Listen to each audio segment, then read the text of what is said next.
खबर सरकार के कामकाज की। लॉकडाउन में अन्य राज्यों से उत्तराखंड लौटे प्रवासियों के लिए सरकार लगातार रोजगार बढ़ाने के प्रयास कर रही है। वहीं अब मुख्यमंत्री त्रिवेंद्र सिंह रावत ने प्रदेश के 13 जिलों के लिए 110 करोड़ की धनराशि स्वीकृत की है। कोरोना काल में अन्य राज्यों से करीब 2.5 लाख प्रवासी उत्तराखंड अपने गांव वापस लौटे हैं। प्रवासियों को स्वरोजगार से जोड़ना सरकार के लिए एक बड़ी चुनौती है। इसके लिए प्रदेश सरकार होप पोर्टल पहले ही शुरू कर चुकी है, जिसके माध्यम से प्रवासियों की जानकारी मुहैया कराने के साथ ही उनकी राय भी ली जा रही है।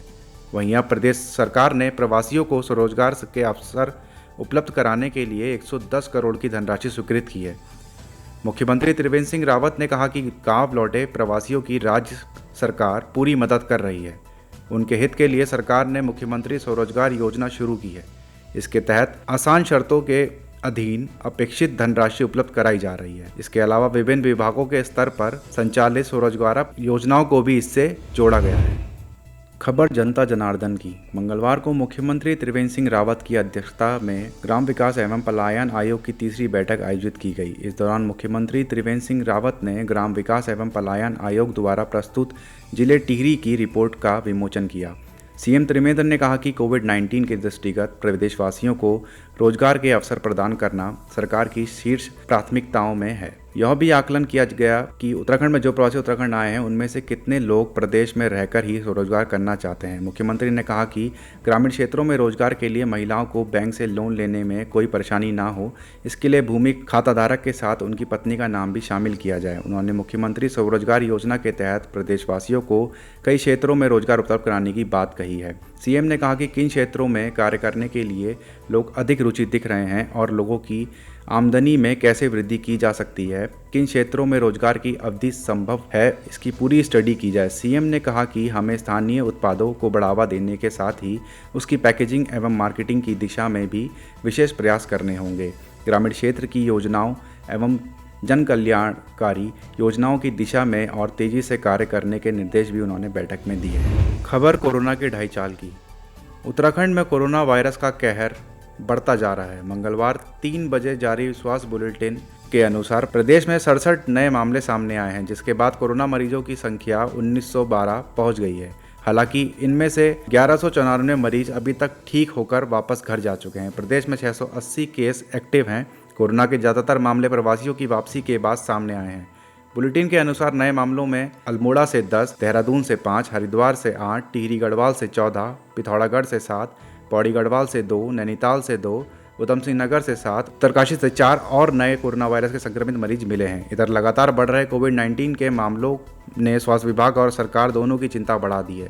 इसके अलावा बीते रोज हल्द्वानी के सुचला तिवारी अस्पताल में एक महिला ने भी कोरोना संक्रमण के चलते अपनी जान गंवा दी है, जिसके साथ यह प्रदेश में कोरोना से मौतों का आंकड़ा 25 पहुंच गया है। खबर पर्यटन और धर्म संस्कृति की। उत्तराखंड का पर्यटन पूरे देश में जाना जाता है। देश विदेश से लोग यहां की सुंदरता के दीदार को पहुंचते हैं। ऐसे में कोरोना के कारण इस वर्ष पर्यटकों को काफी उदासी झेलनी पड़ी है। लॉकडाउन के कारण प्रदेश में पर्यटन पूरी तरह बंद है। नैनीताल जिले के नया गांव स्थित विश्व पर्यटक स्थलों में शुमार कॉर्बेट फॉल भी इन दिनों कोरोना की मार झेल रहा है। कॉर्बेट फॉल उत्तराखंड आने वाले पर्यटकों का पसंदीदा पर्यटक स्थल है। घने जंगल में प्रकृति के शांत और सूर्यम वातावरण के बीच गिरने वाला झरना यहां घूमने आने वालों का रोमांच और बढ़ा देता है। प्रकृति की सुंदरता को आप यहां करीब से निहार सकते हैं। हर साल यहां लाखों सैलानी आते हैं। फिलहाल कोरोना काल के चलते यह फॉल भी बंद है। इस संबंध में वन दरोगा ने बताया कि विगत 18 मार्च को कॉर्बेट फॉल बंद हो गया था।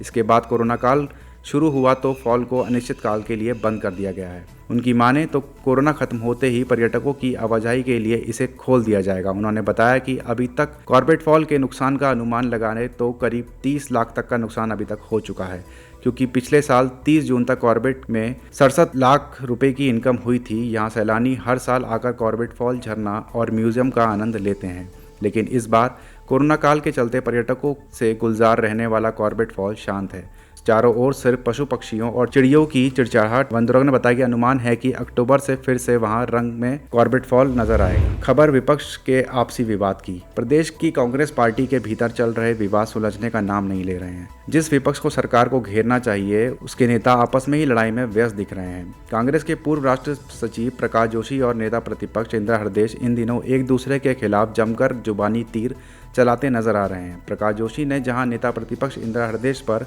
सरकार के प्रति नरम रुख अख्तियार करने का आरोप लगाया है, तो वहीं इंदिरा हृदयेश ने प्रकाश को नसीहत दी है कि वह पहले नेता बनकर दिखाएं। हालांकि दोनों नेताओं की बयानबाजी से प्रदेश में पार्टी की स्थिति एक बार फिर खराब होती दिखाई पड़ रही है। दरअसल इंदिरा हृदयेश और प्रकाश जोशी के बीच विवाद तब शुरू हुआ जब प्रकाश जोशी ने प्रदेश कांग्रेस अध्यक्ष प्रीतम सिंह के नाम एक चिट्ठी लिखी। चिट्ठी में प्रकाश जोशी ने आरोप लगाया कि प्रदेश कांग्रेस के नेता सरकार को सही तरीके से नहीं घेर रहे हैं। उन्होंने विशेष तौर पर नेता प्रतिपक्ष इंदिरा हृदयेश का नाम चिट्ठी में लिखा था, जिसके चलते पूरा विवाद शुरू हुआ। अपने पत्र में जोशी ने आरोप लगाया कि कांग्रेस के अलग अलग नेता एक ही मुद्दे पर अलग अलग बयान दे रहे हैं, जिससे पार्टी की किरकिरी हो रही है। वहीं इस लड़ाई के बीच बीजेपी के प्रदेश प्रवक्ता प्रकाश रावत ने कांग्रेस पर हमला बोलते हुए कहा कि सरकार के बेहतर कामों से विपक्ष के हाथ से मुद्दे निकल गए हैं, इसलिए कांग्रेस के नेता आपस में ही लड़ रहे हैं। रावत कहते हैं कि कांग्रेस मुद्दा विहीन हो चुकी है। खबर फर्जी शिक्षकों पर कार्रवाई की। नैनीताल हाई कोर्ट ने मंगलवार को राज्य के प्राइमरी व उच्च माध्यमिक विद्यालयों में फर्जी दस्तावेजों के आधार पर नियुक्ति पाने वाले करीब 3500 शिक्षकों के खिलाफ दायर जनहित याचिका पर सुनवाई की। इन मामले में कोर्ट ने राज्य सरकार से पूछा कि इन शिक्षकों के खिलाफ अभी तक क्या कार्रवाई की गई है। साथ ही अगले सप्ताह बुधवार तक इस मामले में जवाब दाखिल करने के निर्देश दिए हैं। मंगलवार को मुख्य न्यायाधीश न्यायमूर्ति रमेश रंगनाथन व न्यायमूर्ति आर.सी. खुल्बे की खंडपीठ में स्टूडेंट वेलफेयर सोसाइटी हल्द्वानी की जनहित याचिका पर सुनवाई हुई। याचिका में कहा गया कि राज्य के प्राथमिक व उच्च माध्यमिक विद्यालयों में करीब 3500 शिक्षक जाली दस्तावेजों के आधार पर नियुक्त किए गए हैं, जिसमें कुछ लोगों की जांच एसआईटी द्वारा की गई है। इस दौरान एसआईटी जांच में खचेड़ू सिंह, ऋषिपाल, जयपाल के नाम सामने आए हैं, लेकिन विभागीय अधिकारियों की मिलीभगत के बाद इन्हें क्लीन चिट मिल गई और ये वर्तमान में भी कार्यरत हैं।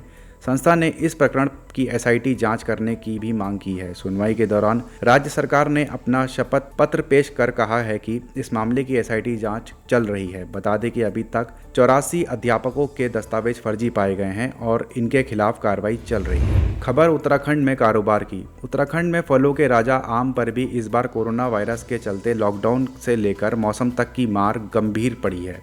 उद्यानिकी फसलों में जिस समय बौर आने, फूल से फल बनने की प्रक्रिया होती है, उस समय तापमान 25 डिग्री के आसपास होना उपयुक्त होता है, लेकिन इस बार मौसम अप्रैल तक ठंडा होने के चलते तापक्रम 20 डिग्री सेंटीग्रेड रहा है, जिसकी वजह से आम के अलावा अन्य बागवानी जैसे लीची, पूलम, आड़ू आदि विकसित नहीं हो पाए, जिससे उत्पादन अच्छा नहीं हुआ है, जिसके कारण फल उत्पादक किसानों को इस बार आम की फसल में बड़ा नुकसान होने की प्रबल आशंका है।